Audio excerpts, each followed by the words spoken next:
Сәлем достар, сіздермен Айнамгүл, менің каналыма қош келдіңіздер. Бүгін біз бөрек пісіретін боламыз. Салмасы екі түрлі. Біріншісі тартылған еттен және де сырдан. Сырымыз созылып, қамыры жұп-жұқа әрі жұмсақ болып, керемет болып шығады. Жылы суға тұз салып ертіп аламын.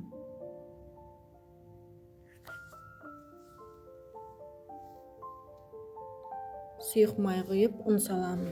Ұнды екі бөлікке бөліп саламын. Міндетті түрде сетадан өткізілген ұн болу керек.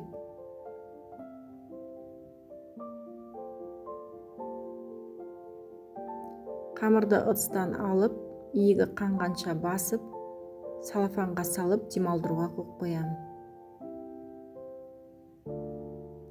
Салмасын жасаймыз. Салмасына қызып тұрған майға ұнтақталған пиязды және тартылған етті салып әбден пісіріп аламыз. Дәміне қарай тұз және бұрыш саламыз.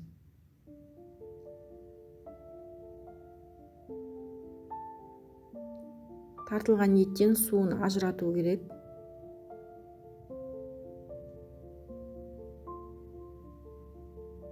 Қамырымыз дайын болғаннан кейін өлшеп саламыз. 100 бен 103 грамм аралығында болады. Дөңгелектеп қоямын.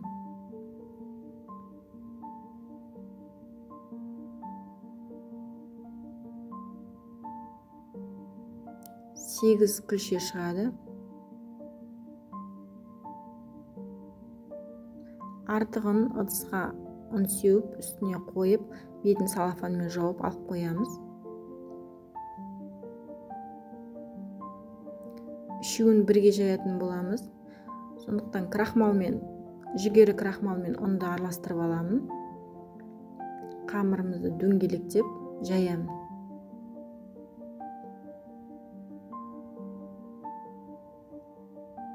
Бірінші орташа көлемде жайып аламыз.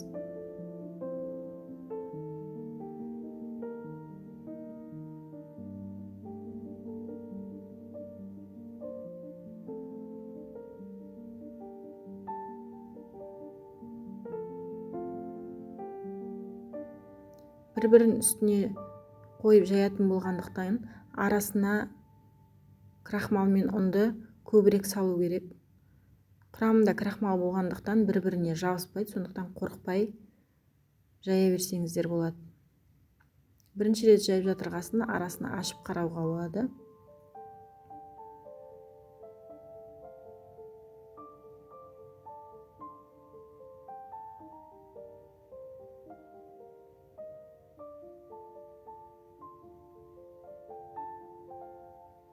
Үшеуін ажыратып, енді біртіндеп жаямыз.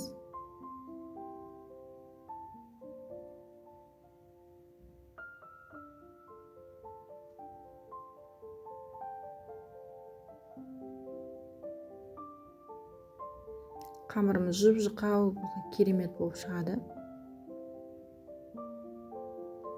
Енді бір-бірінің үстіне қойып кесеміз.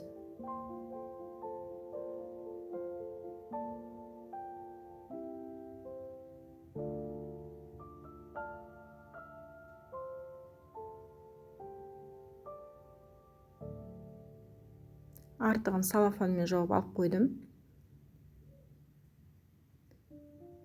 Сырды үпкіштен өткізіп алдым.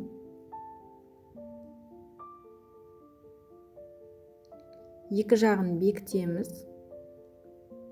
Нығыздап ораймыз.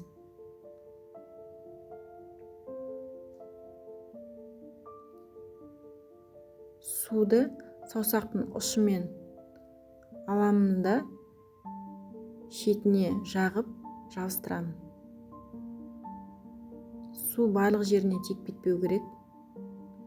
Қайтадан сыр салып, екі жағын бекітіп, нығыздап орап, саусақтың ұшымен су алып, шетіне жағып жабыстырамын.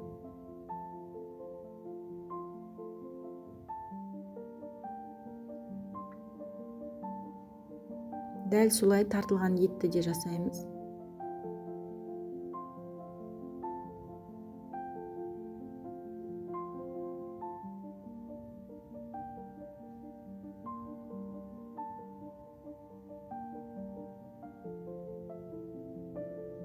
Қызып тұрған майға екі жағынан пісіріп аламын.